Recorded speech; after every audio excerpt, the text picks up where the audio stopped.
cidade de Jales, a instituição chama Instituição Benedita Fernandes, e lá eles costumam conhecer por Casa da Sopa, porque lá é feita a sopa, né, Fernanda, para distribuir, já faz muito tempo, né?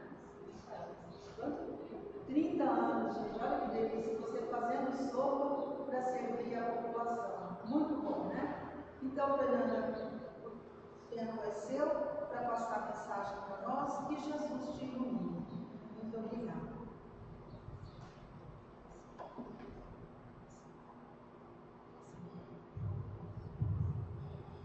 Bom dia a todos. Bom dia. Que alegria estarmos aqui sentindo, santificando o dia de descanso, que é um dos mandamentos de Moisés.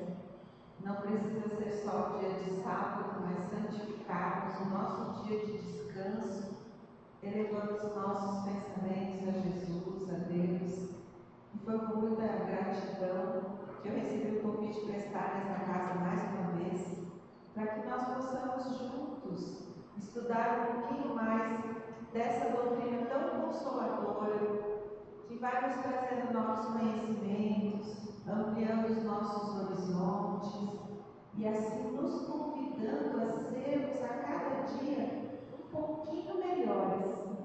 Então, nesses minutos que nós vamos passar juntos aqui hoje, pedimos que a paz do nosso Mestre Jesus envolva todos os corações.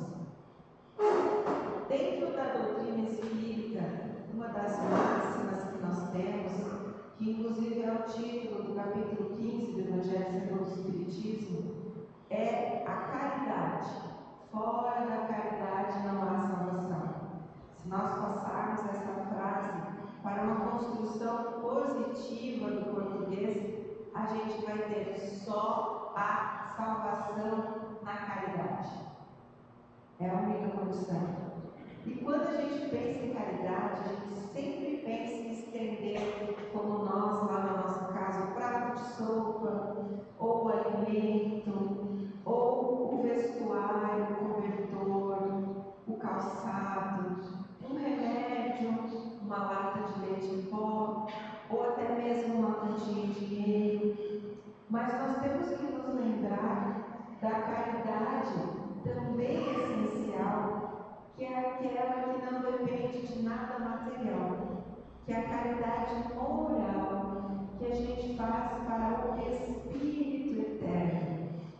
Então nós vamos começar ouvindo uma pequena história que está no livro Contos e Apólogos, que nos fala que a casa dos apóstolos em Jerusalém, depois que Jesus já havia sido crucificado, era uma casa parecida com essa, sempre de portas abertas a todos aqueles que queriam algum tipo de socorro. E ali no serviço da caridade, aquela casa vivia repleta, em rumoroso tumulto. Eram doentes desiludidos que vinham pedir esperança, velhinhos sem consolo que suplicavam abrigo, mulheres com semblante pálido que chegavam com os filhos no colo, querendo alimento. E de quando em quando alguns grupos de irmãos generosos vinham da rua, acompanhando alienados mentais, para que ali eles recolhessem o benefício da prece. Então aquela casa estava sempre cheia de gente. Numa sala pequena, Simão Pedro atendia deste modo. Mas fosse pelo cansaço físico ou pelas desilusões colhidas no contato com a falsidade do mundo, o antigo pescador já mostrava irritação e fadiga a se expressarem nas exclamações de amargura que ele não podia mais conter. Então, Simão Pedro trabalhava, mas vivia falando, se expressando com amargura. E ele dizia para o companheiro Zenon, que era um trabalhador humilde que estava sempre com ele: observa, olha aquele homem que vem lá com os braços assim secos, distendidos. Aquele é Roboão, dizia Simão Pedro, o miserável que espancou a própria mãe é justo, Zenon, que agora ele sofra as consequências? E então ele olhava para o homem que vinha pedir algum auxílio e dizia para ele: saia daqui, não venha tomar a minha atenção. Logo após, indicando uma mulher feridenta que se arrastava buscando, exclamou cheio de cólera, com raiva: que procuras aqui, sua infeliz? Você gozou no orgulho e na crueldade durante longos anos. Muitas vezes eu ouvi o teu riso imundo enquanto mandava espancar até a morte os escravos agonizantes. Fora daqui, expulsou a mulher. E continuava a cada um que chegava. De repente chegou lá um senhor que vinha arrastando as pernas, um tanto paralítico, vamos dizer assim, e ele então dizia: como não te envergonhas de comparecer aqui na casa do Senhor, quando devorou o ceitil das viúvas e dos órfãos? Tuas arcas, embora cheias de ouro, transbordam de maldição e de lágrimas. Saia daqui! E assim seguia Simão Pedro a cada um que ele enxergava. Mas o dia foi passando e quando o sol começou a desaparecer, a névoa do crepúsculo invadiu aquele refúgio, e então um modesto viajante penetrou naquele pequeno refeitório, naquele cenáculo, exibindo nas mãos nódoas sanguinolentas. No compartimento agora vazio estava apenas Simão Pedro, o velho discípulo, suarento, abatido, cansado pelo dia de trabalho. O recém-chegado, silencioso, aproximou-se sutil e tocou docemente o conturbado discípulo.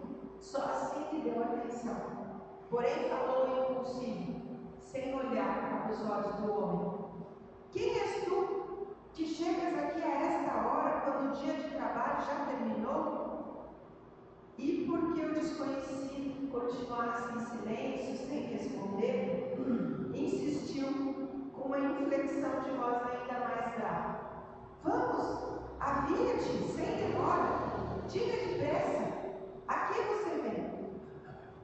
Nesse instante, porém, Simão Pedro colocou os olhos nas mãos daquele viajante e contemplou as rosas de sangue que desabotoavam naquelas mãos belas e finas. Fitou então os pés descalços do homem, os quais transpareciam ainda vivos os rubros sinais, os sinais vermelhos dos cravos da cruz. E ansioso, encontrou no estranho peregrino o olhar que refletia o brilho das estrelas. Perplexo e desfalecente, Simão Pedro compreendeu que se achava diante do Mestre e, ajoelhando-se em lágrimas, gemeu aflito: Senhor, Senhor, o que pretendes do teu servo? Foi então que Jesus, redivivo, afagou-lhe a atormentada cabeça e com voz triste falou para Simão Pedro: Pedro, lembra-te de que não fomos chamados para socorrer as almas puras. Eu venho rogar-te a caridade do silêncio quando não possas auxiliar. Suplico-te, Pedro, para os filhos da minha esperança, a esmola da compaixão. O rude, mas amoroso pescador de Cafarnaum mergulhou a face nas mãos calorosas para enxugar o pranto copioso e sincero.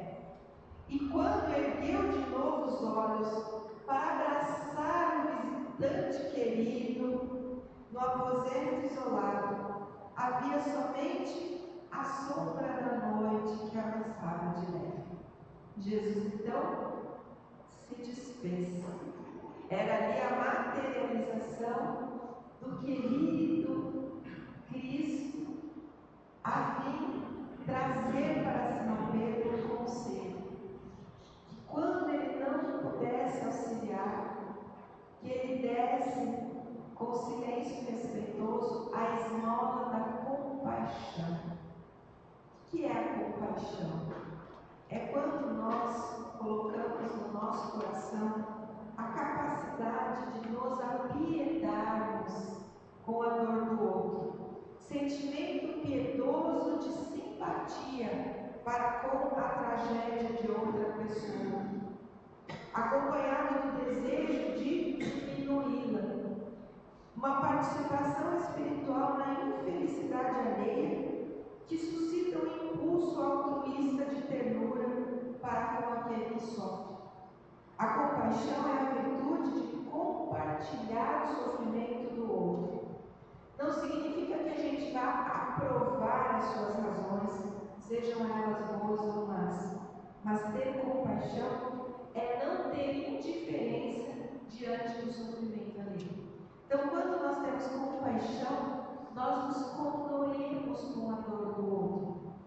E dizem que na parábola do bom samaritano, a diferença entre o sacerdote e o levita, que passaram ao lado no caminho, ao ver aquele homem caído, que havia sido assaltado, que tinha apanhado muito, foi que o bom samaritano, por já ter passado por aquela situação também, apiedou-se e condoeu-se. E aí então salvou aquele homem que estava à beira do caminho. Então o bom samaritano teve compaixão, porque os outros dois não tiveram. E aí então, diante dessa história que nós ouvimos, nós também temos algo que vem ao encontro, que é um pequeno texto que está no pequeno grande livro da Joana de Ângeles, que se chama Vida Feliz, e diz assim: exila das províncias da tua vida a maldade, quer dizer, põe para longe. Rebate o pensamento doentio com o pensamento saudável. Corta a rede perniciosa das suspeitas injustificáveis com a tesoura da confiança no teu próximo. É tormentoso viver sempre armado contra os outros, ver primeiro o lado negativo, detectar a imperfeição.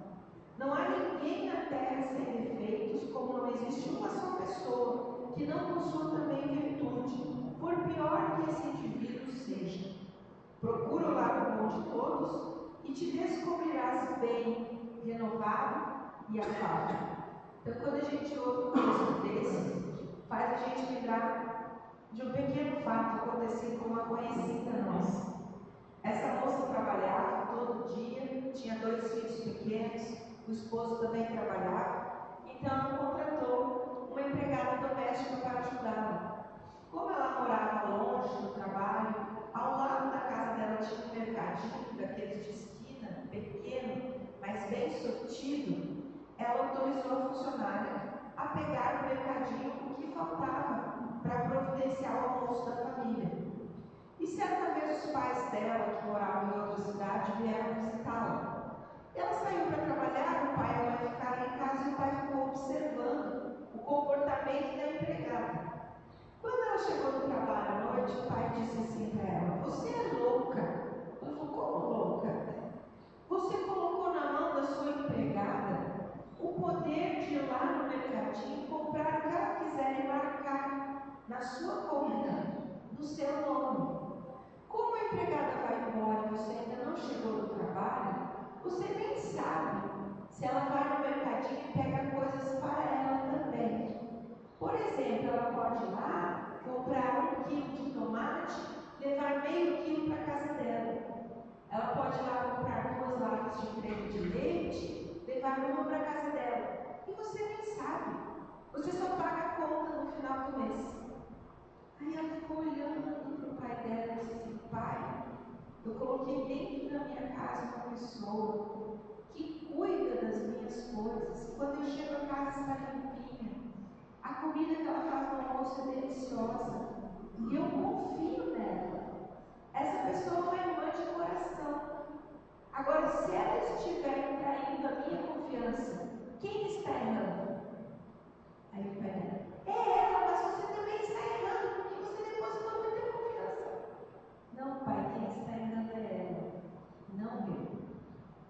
E então é esse texto da Joana de Ângeles que nos fala exatamente isso. Corta a rede perniciosa das suspeitas injustificáveis com a tesoura da confiança no próximo. Por que achar que todo aquele que vem, que está conosco, que convive ao nosso lado, está nos prejudicando? Porque nós muitas vezes temos em mente essa possibilidade de praticar o mal e julgamos que o outro também pode. Se nós formos pessoas que só desejam o bem, nós não vamos medir o outro por essa maldade que está em nós. Então, quando nós temos compaixão, nós compreendemos o outro e passamos a ver o outro como um irmão.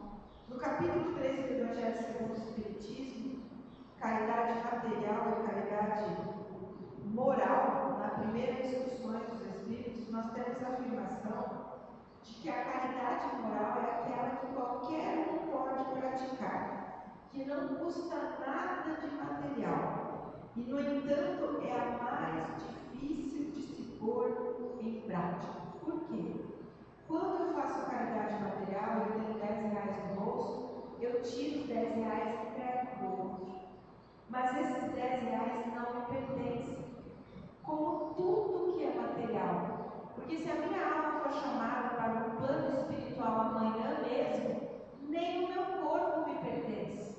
E tudo vai ficar aqui. Tem um ditado antigo muito verdadeiro que diz que caixão não tem gavetas. E é verdade. Nós só vamos levar para a pátria espiritual a verdadeira propriedade, que são o quê?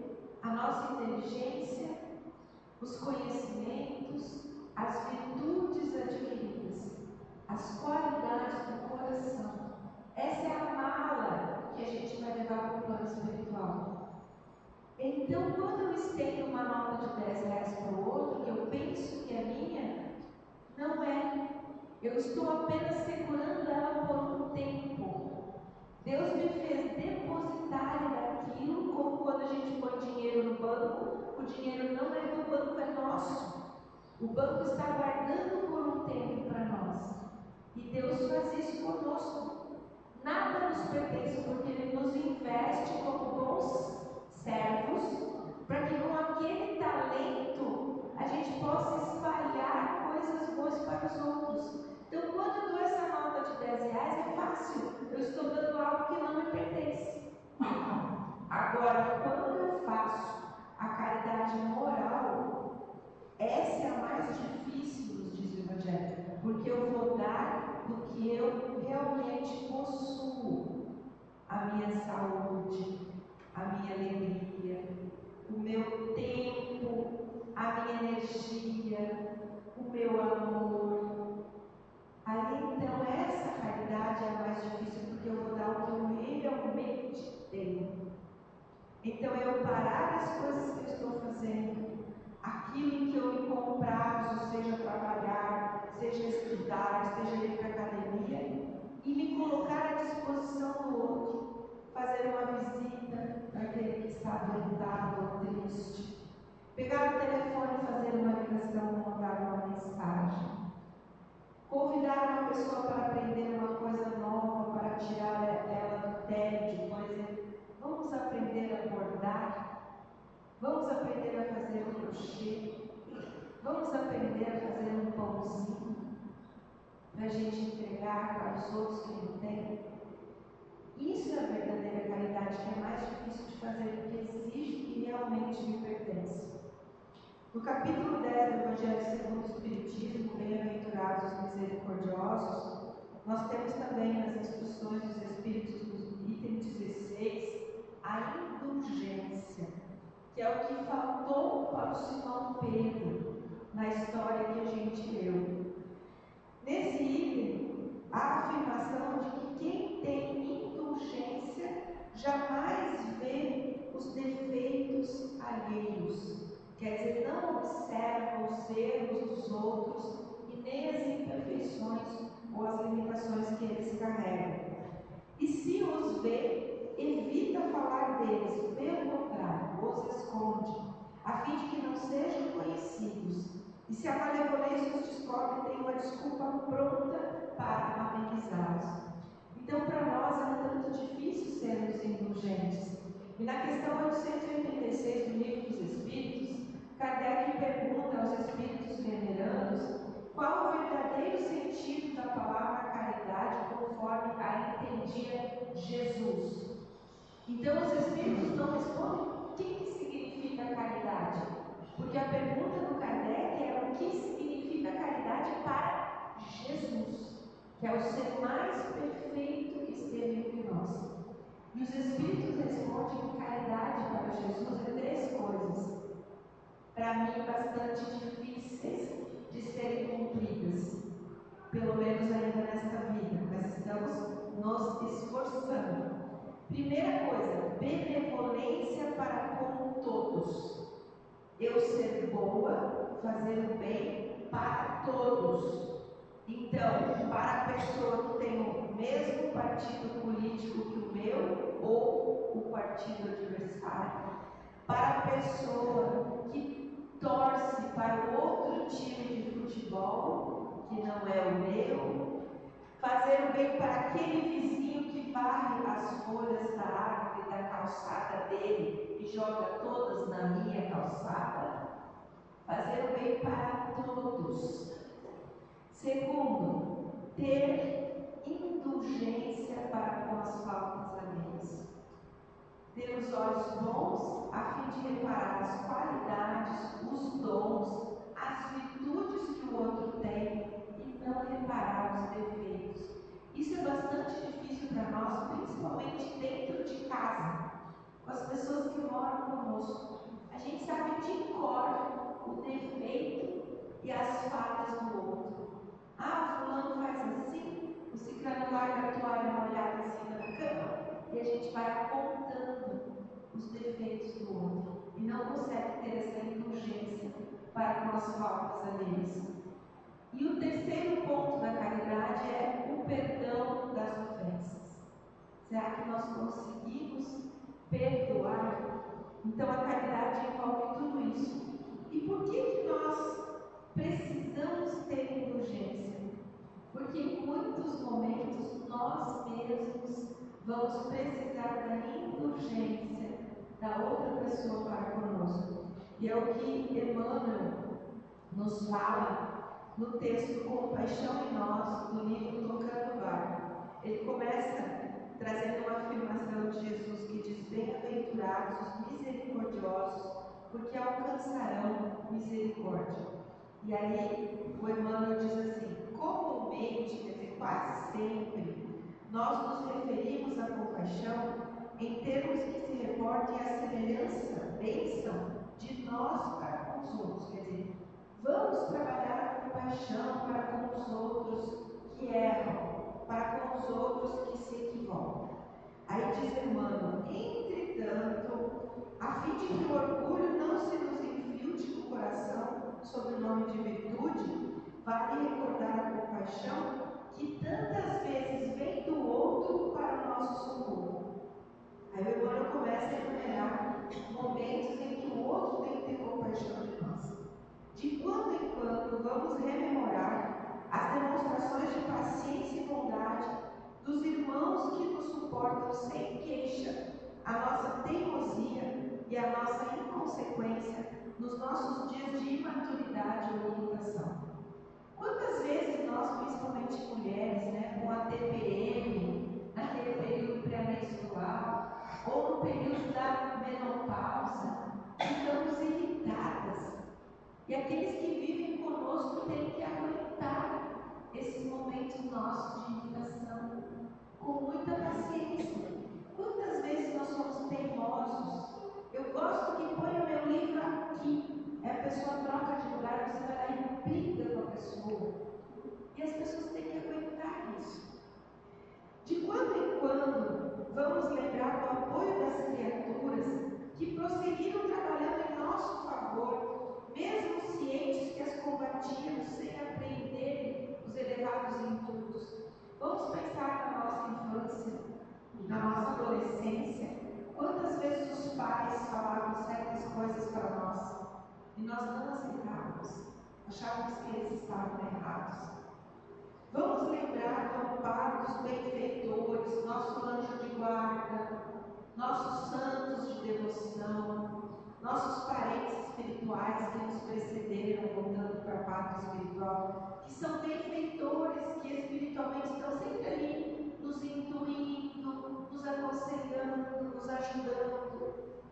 Continuaram a nos servir ainda quando depois de se conscientizarem dos nossos gestos de frieza ou ingratidão com que lhe ferimos o espírito. Por exemplo, a gente vai sair de casa, atropelado, atrasado, dá o ré com o carro e raspa o carro no portão de casa. Aí a gente diz assim: cadê meu anjo de guarda? Tirou férias? Se aposentou? O coitado do anjo de guarda estava ali fazendo um trabalho imenso para que você prestasse atenção. E com o trabalho dele, a gente conseguiu só raspar o carro. Não foi uma coisa pior.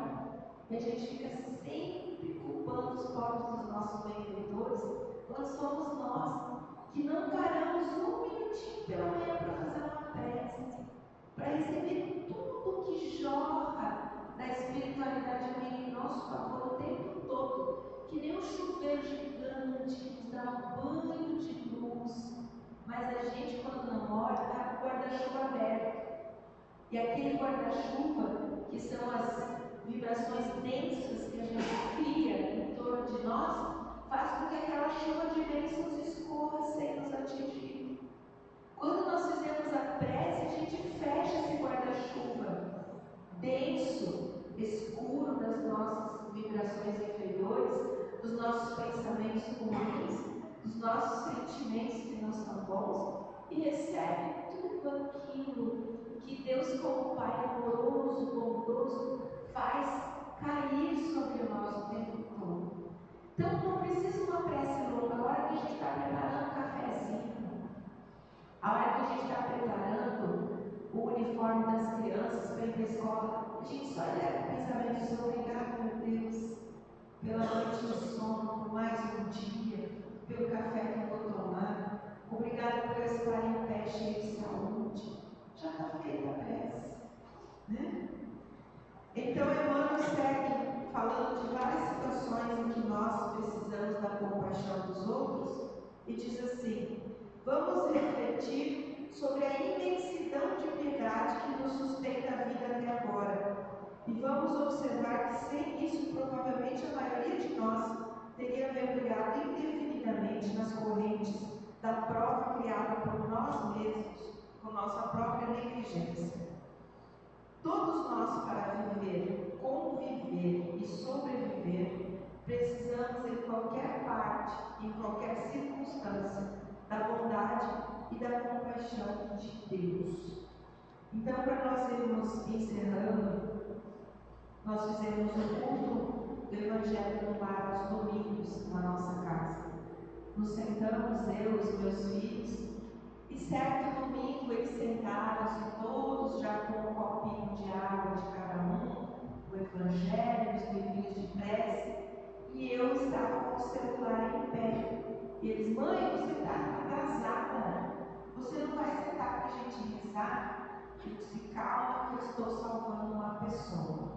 E aí eu contei para eles: na nossa casa espírita, nós fizemos 2 vezes por ano a promoção da mini pizza para manter os trabalhos da casa. E eu sempre mando aquele bannerzinho pelo WhatsApp, aquela propaganda da nossa mini pizza para várias pessoas que eu tenho nos meus contatos. E naquele domingo eu mandei para uma senhora e ela viu aquela propagandinha da mini pizza e em seguida veio um áudio. Eu pensei: ela vai me pedir para anotar um pacote, 2, são 6 mini pizzas em cada pacotinho. E aí então eu ouvi o áudio e o áudio dela dizia assim: ô Luciana, minha filha, aquela Fernanda Fuga está de novo me empurrando aquelas mini pizzas. Ela mandou o áudio para mim, achando que estava mandando para a filha dela. Eu já comprei da última vez, eu não quero essas mini pizzas.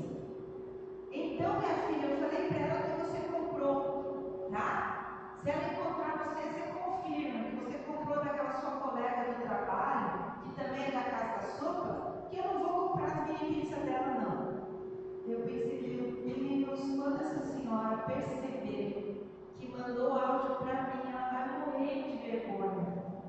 Mandou áudio para mim contando a mentira que ela inventou para não comprar minha mini pizza. Seria tão simples, né? Só dizer assim, desta vez não vou querer, obrigado. Pronto. Quem é bom vendedor sabe que o não a gente já tem. Aquela mini pizza dela eu não tenho. Se ela me disser não, eu continuo não tendo. Não tem problema nenhum. Aí ela causou todo esse problema. O que eu fiz? Entrei em todos os grupos que eu tenho, que tem mensagem de boa noite, feliz semana, era um domingo, e fui colocando para ela, porque umas 4, 5, 6 mensagens, de forma que quando ela abrisse o meu perfil no WhatsApp, ela não enxergasse o áudio que ela me mandou. E assim foi, ela não viu o que ela fez de errado. E aí, quando eu contei isso para os meus filhos, porque eu estava atrasada, que eu tinha que mandar naquele momento aquelas mensagens que era para ela não se dar conta que mandou o áudio errado, eles me falaram: mãe, mas você é muito boba, hein?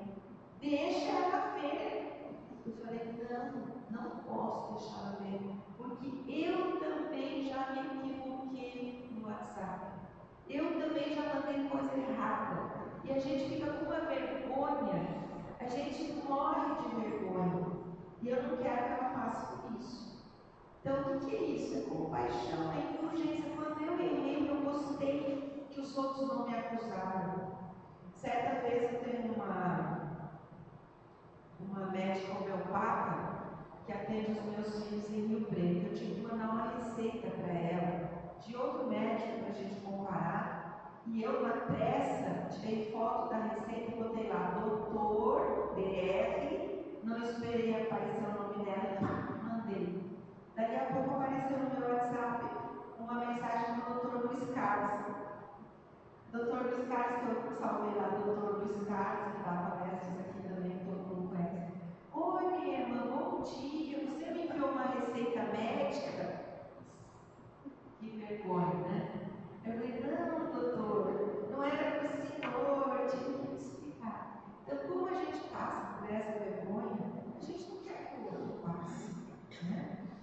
E para encerrar sobre a nossa compaixão, existe uma antiga história na internet, que vários devem conhecer, mas é sempre bom relembrar, que é a história de um jovem que morava no interior da Inglaterra.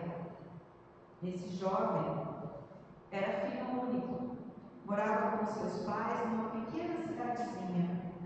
E John, que era o nome desse rapaz, não se dava muito bem com seus pais, especialmente com o pai dele.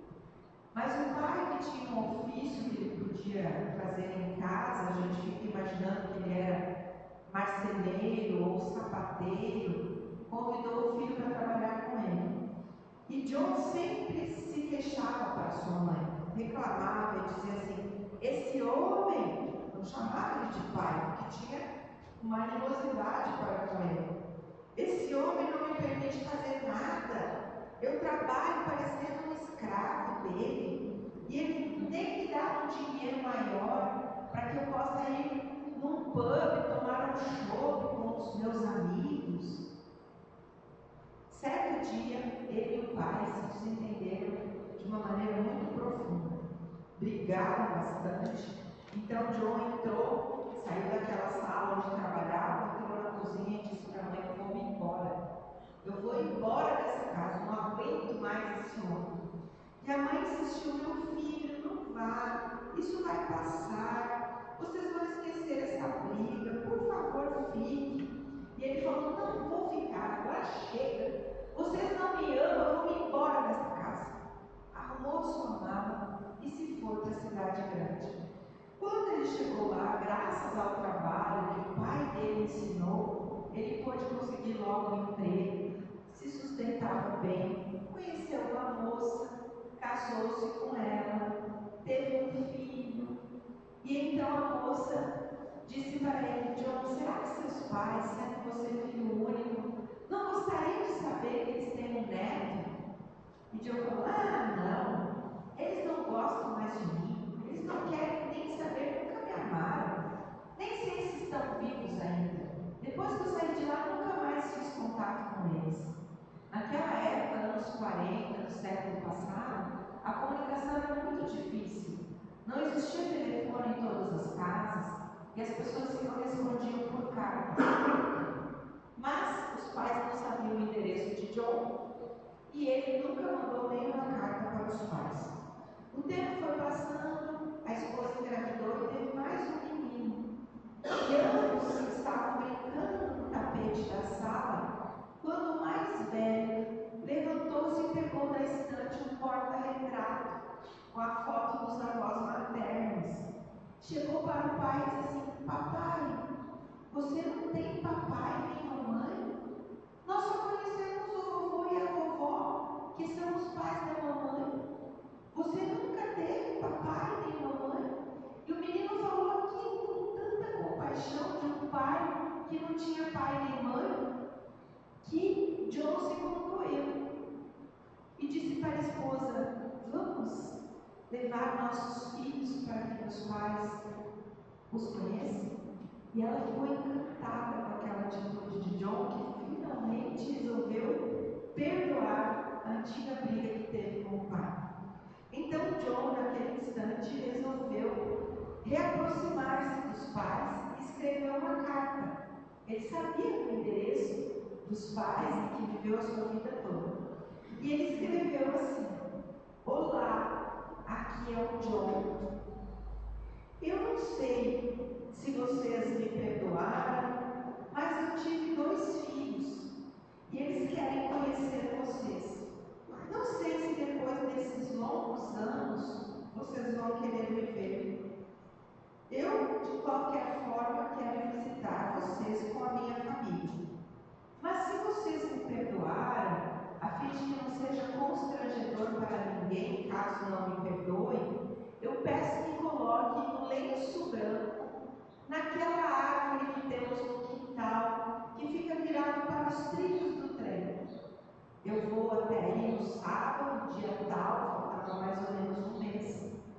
E então, se tiver um lenço branco na árvore, eu sei que poderei descer na estação e levar a minha família para conhecê-los. Caso contrário, será um passeio de trem, a fim de que as crianças não fiquem tristes porque os avós não querem vê-los.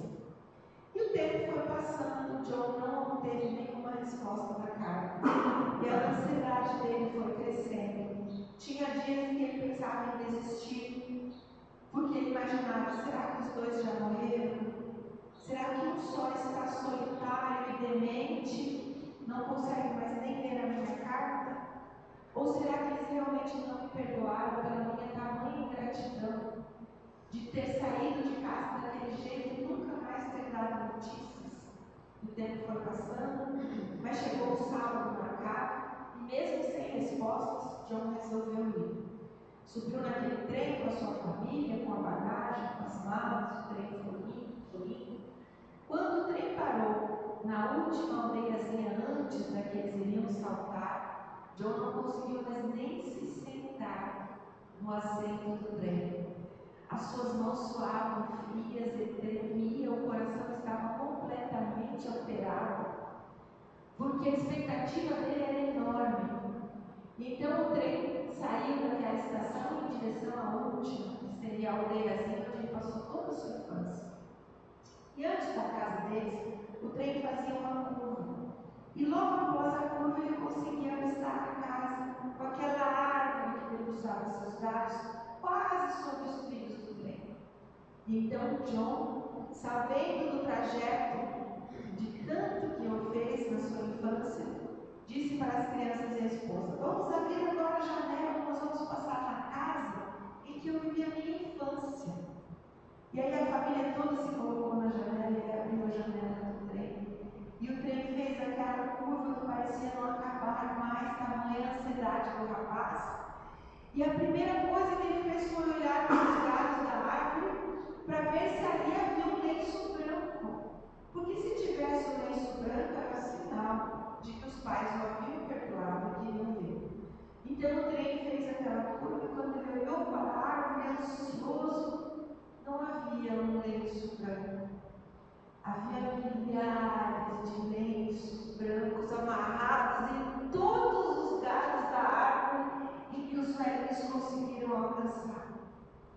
Na cerca da casa haviam lençóis brancos estendidos, nas janelas e nas portas panos brancos, e o mais comovente é que à frente daquela árvore estavam dois velhinhos com lenços brancos a abanar fortemente em direção ao trem, com uma compaixão imensa. O perdão que John pedia era um lenço branco. Os pais encheram a casa de panos brancos, dizendo: meu filho, há quanto tempo te esperamos? Então a compaixão de Deus para conosco é essa.